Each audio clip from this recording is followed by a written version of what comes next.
Hi, and welcome to the 10-minute video summary of the message that was shared at Henrietta Christian Fellowship on April the 26th, 2015. My name is Don Bold. I'm the senior pastor at the church, and for the next 10 minutes I'd like to just give you the essence of the message that was shared this morning.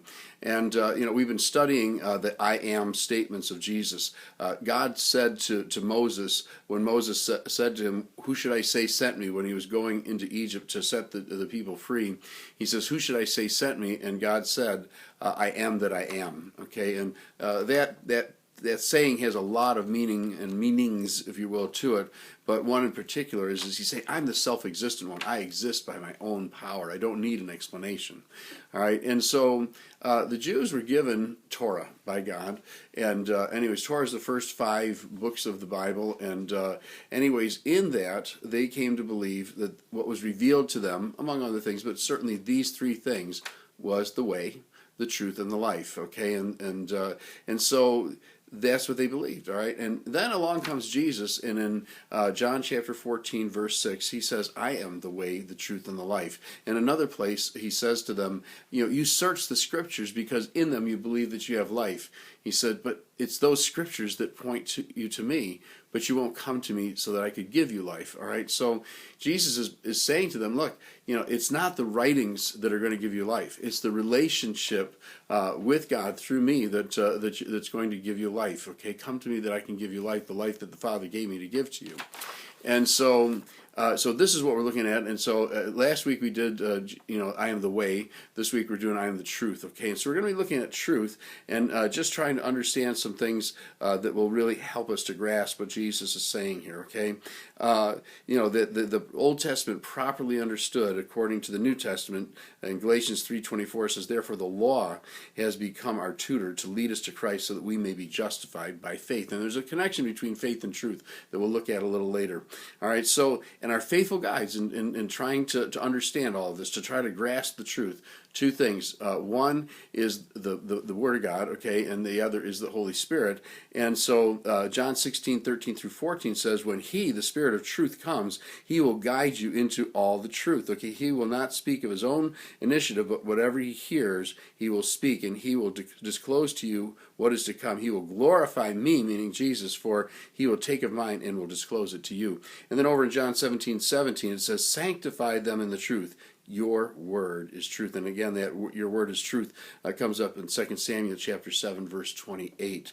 All right, so, this whole idea of truth, okay, with truth, if you have truth, you actually can discover truth, okay, then you have a measure. I've got this ruler in my hand. It's an old metal ruler. And with, if I asked everybody in the audience to just draw a line that they thought was an inch long, we get all different size, lines that people would draw. And then we could use this as an expression of truth, and we could measure those lines, and we could find out which ones are an inch and which ones aren't. Okay, so let me just toss that aside, a little visual aid to kind of give us a sense of how important truth is. Okay, in the Old Testament, truth meant firmness, faithfulness, truth, sureness, reliability. In the New Testament, a little different sense. God gave the Greek language a word to use here, which meant something that had been hidden, which was no longer hidden. All right, that the idea of truth was something which was true, and by virtue of that, it was no longer concealed. It was now revealed. Okay, and Jesus is the truth. Okay, that's what he declares here. Okay, I am the truth. So when Pilate asks Jesus that famous question, "What is truth?" He was asking the wrong question. All right, the right question is, who is truth? Okay, because the relationship that God is calling us into with truth is not just a relationship with sayings or with writings. Okay, it's a relationship with Him. He is the truth. All right, and so we are His disciples by continuing in this truth, the truth of the gospel. As Christ is declaring all this to us, as we continue in His Word, we're showing love to Him, and by showing this love to Him, we are becoming the ones that He is shaping. Okay, and so over in John 8:31 and 32 it says this, "So Jesus was saying to those Jews who had believed in Him, 'If you continue in my word, then you are truly disciples of mine, and you will know the truth, and the truth will make you free.'" All right, and so that you never know. Okay, well, it's a little idiom in English. You never know. Well, here's the truth. All right, if you don't have the truth, You never do know, okay? You can only guess, okay? You're left to imagination. If you deny God's revelation, all you're left with is your own imagination, your best thoughts. And the history of people trusting their best thoughts to come up with the truth is not particularly good.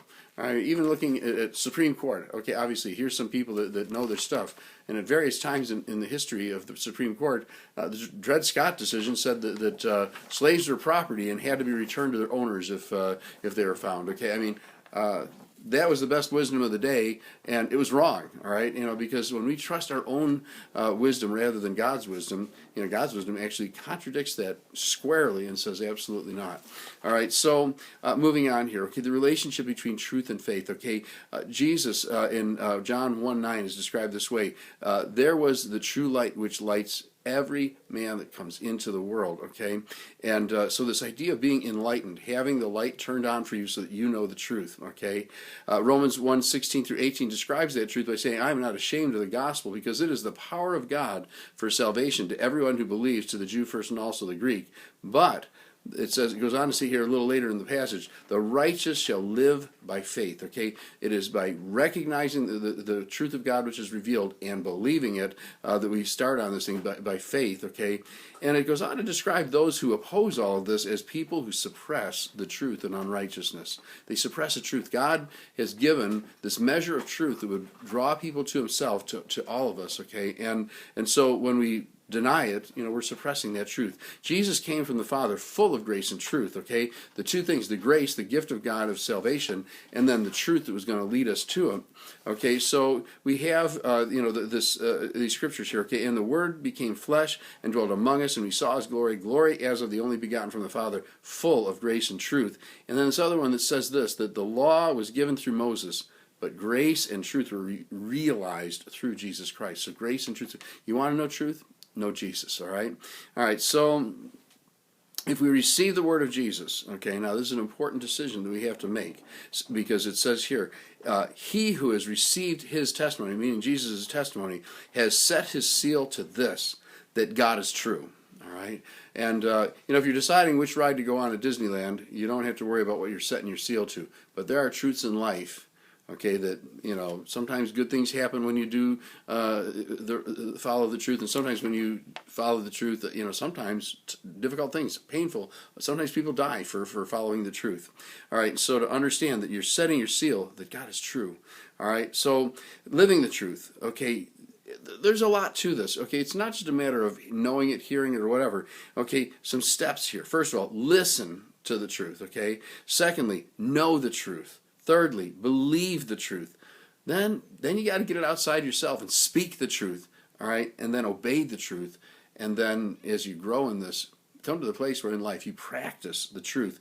And I'm going to put some scriptures up on the screen here to give you an opportunity to take a look at all of that. But take some time for this, okay? Let it sink into you that it is not just a matter of hearing and knowing it. You can be forgetful hearers and lose the whole thing. Because where God is leading us is to this place where you are sanctified or purified by the Word, okay? And I want to just give this to you real quick. All right, sanctify them in the truth. Your word is truth. Psalm 119, 9 through 11 says, how can a young man keep his way pure? And then it answers the question, by keeping it according to your word. But now listen how it turns. Okay, it's not just a relationship with a book. He says, with all my heart I have sought you. All right? Do not let me wander from your commands. He's not talking to a book. He's talking to the one who gave him this truth, which is God who revealed it.